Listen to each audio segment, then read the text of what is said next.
सुबह की जल्दबाजी में बच्चों को टिफ़िन में कुछ हेल्दी देना हो या दिन में कभी छोटी मोटी भूख सताने लगे तो ये नमकीन सेवइयों का नाश्ता एकदम परफेक्ट है। अक्सर बच्चे मैगी या नूडल्स खाने की जिद करते हैं, लेकिन ऐसी चीज़ें हम रोज़ रोज़ बच्चों को नहीं खिला सकते।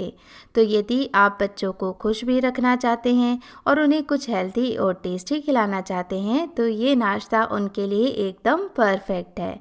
और बच्चे तो क्या, बड़े भी इस नाश्ते को खूब चाह कर खाएंगे। तो चलिए फ्रेंड्स, ये लेमन सेवइयाँ बनाना शुरू करते हैं। नमस्कार दोस्तों, मैं हूँ निर्मला। मेरे चैनल पर आपका बहुत बहुत स्वागत है। अगर आपको ये रेसिपी पसंद आए तो प्लीज़ इस वीडियो को लाइक करें और चैनल पर नए हैं तो चैनल को सब्सक्राइब करना भी ना भूलें।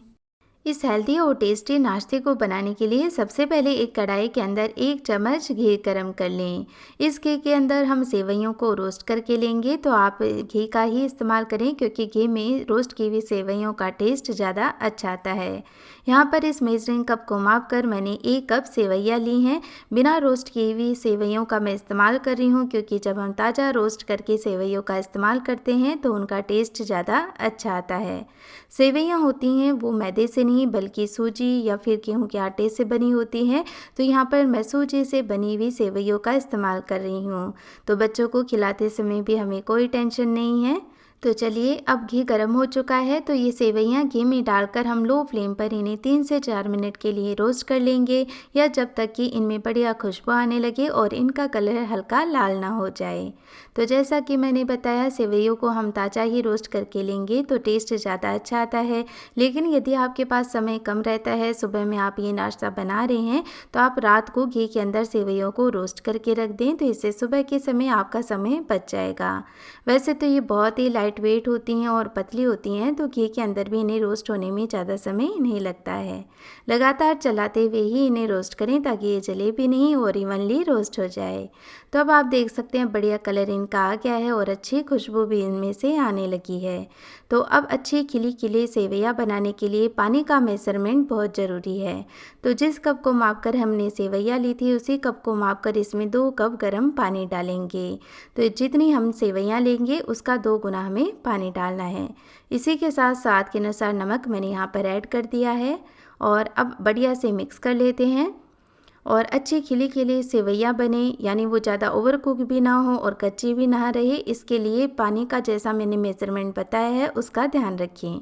तो अब मिक्स करने के बाद हम कढ़ाई को कवर कर देंगे और इन सेवइयों को 2 मिनट के लिए हाई फ्लेम पर बॉईल कर लेंगे। जब 2 मिनट में ये पक जाएंगी तो लगभग आधी फूल जाएंगी। तो अब हम क्या करेंगे, गैस का फ्लेम लो कर देंगे और अब इन्हें लो फ्लेम पर 2 से 3 मिनट के लिए कवर करते हुए पकाएंगे। तो इससे ये बहुत ही अच्छी सॉफ्ट भी हो जाएंगी और आपस में चिपकेंगी भी नहीं। तो जब तक यहाँ पर सेवइयाँ पक रही हैं, एक तड़का हम तैयार करेंगे।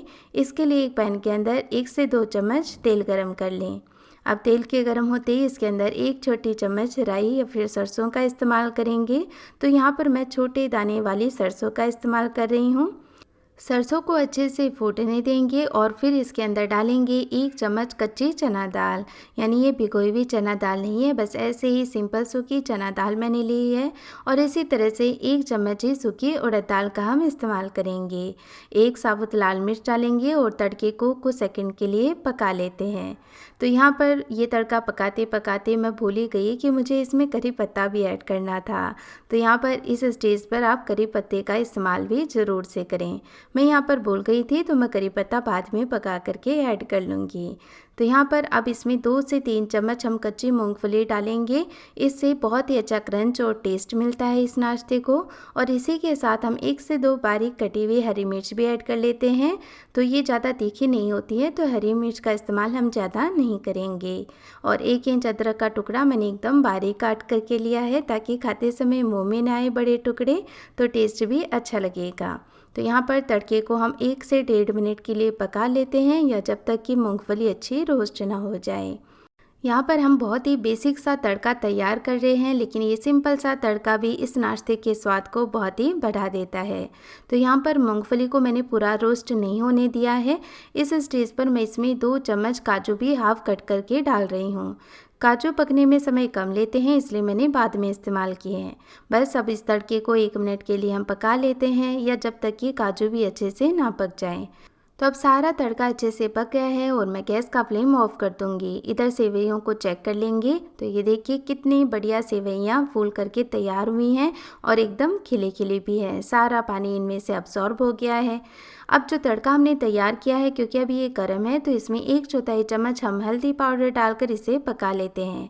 यदि हम पहले ही इसमें हल्दी पाउडर डाल देते तो जल्दी से जल सकता था, इसलिए गैस का फ्लेम ऑफ करने के बाद जब थोड़ा सा टेम्परेचर तड़के का डाउन हुआ तब हम इसमें हल्दी पाउडर ऐड करेंगे। तो इससे हल्दी पाउडर का कड़वापन नहीं आएगा, वरना यदि हल्दी पाउडर ज़्यादा जल जाता है तो कड़वापन आने लगता है। अब बस बढ़िया से मिक्स कर लेते हैं इस तड़के को। यहाँ पर मैं इस तड़के के अंदर ये सेवइयाँ पका करके ले रही हूँ, जो काफ़ी ज़्यादा टेस्टी लगती हैं। यदि आप चाहें तो सेवइयों की जगह यदि चावल बच जाते हैं तो उसका इस्तेमाल करके भी ये नाश्ता बना सकते हैं। तो बस सेवइयों की जगह ये जो तड़का है वो बचे हुए चावलों में लगा दें। अब फ्लेवर इसमें अच्छे से अब्सॉर्ब हो जाए, इसके लिए कढ़ाई को कवर करके 1 मिनट के लिए और पका लेते हैं लो फ्लेम पर। और जैसा कि मैं भूल गई थी करी पत्ता इसमें डालना, तो आधा चम्मच मैंने तेल गरम कर लिया है और अब इसमें ये करी पत्ता डालकर अच्छे से इन्हें क्रिस्पी कर लूँगी। तो करी पत्ता होता है वो सबको पसंद नहीं होता है, तो आप चाहें तो इसे स्किप भी कर सकते हैं, चाहें तो डाल भी सकते हैं। और यहाँ पर 1 मिनट हो चुके हैं। अब गैस का फ्लेम ऑफ करके ये पके हुए करी पत्ता इसके अंदर डाल देंगे। और साथ ही क्योंकि हम बना रहे हैं लेमन सेवइयाँ, तो 2 नींबू का रस मैं इसमें इस्तेमाल कर रही हूँ। और नींबू का रस हमेशा गैस का फ्लेम ऑफ करने के बाद ही डालें, ताकि उसमें कड़वाहट ना आए। कुछ बारीक कटी हुई धनिया पत्ते डालकर बढ़िया से मिक्स कर लेते हैं। देखने में भी ये नाश्ता बहुत ही ज़्यादा सुंदर दिखाई दे रहा है। तो कहते हैं ना कि जब खाना देखने में ही इतना सुंदर हो तो उसे खाने में भी मज़ा आता है। तो बच्चे खूब चाव से इस नाश्ते को खाएंगे। कढ़ाई को कवर करके मैं 1 मिनट का स्टैंडिंग टाइम इसे दे रही हूँ। वैसे तो कोई ज़रूरत नहीं है, जो सेवइयाँ हैं वो ऐसे ही बहुत ही अच्छी खिली खिली दिखाई दे रही हैं। कई बार हम क्या करते हैं कि खिली खिली सेवइयों को बनाने के लिए हम इन्हें पानी में बॉईल करते हैं, फिर उनका पानी छान देते हैं, लेकिन ऐसा करने की कोई ज़रूरत नहीं है। आप इस मेथड से जब सेवइयों को बनाएंगे तो बहुत ही अच्छी खिली खिली सेवइयाँ बन करके तैयार होंगी। तो अब मैं मेरी बेटी अवनी का टिफ़िन भी तैयार कर देती हूँ। तो बच्चों को टिफ़िन में ऐसी चीज़ें ले जाना बहुत ही पसंद है, और ये सेवइयाँ तो ठंडी होने के बाद भी बहुत ही टेस्टी लगती हैं। तो आप टेंशन फ्री होकर सुबह के टिफ़िन में बच्चों को ये दे सकते हैं, वो खूब चाह कर खाएंगे। तो चलिए, अवनी का टिफ़िन मैंने तैयार कर दिया है और अब मैं मेरी फैमिली के लिए भी ये नाश्ता सर्व कर लेती हूँ। जिस साबुत लाल मिर्च का मैंने तड़के में इस्तेमाल किया था उसे मैंने क्रश करके अब इसमें ऐड कर दिया है, क्योंकि हो सकता है बच्चे तो वो ना खाएं, तो हमने हमारे नाश्ते में उसे क्रश करके ऐड कर लिया है, तो टेस्ट भी अच्छा लगेगा। तो फ्रेंड्स, मेरी आपसे रिक्वेस्ट है, आप भी ज़रूर से एक बार ये लेमन सेवइयाँ बनाएं और कैसी बनी मुझे कमेंट करके ज़रूर बताएं। आपके फीडबैक का मुझे इंतज़ार रहेगा। अपना कीमती समय देने के लिए आपका बहुत बहुत धन्यवाद। मिलते हैं एक और नई वीडियो के साथ, तब तक के लिए टेक केयर, बाय बाय।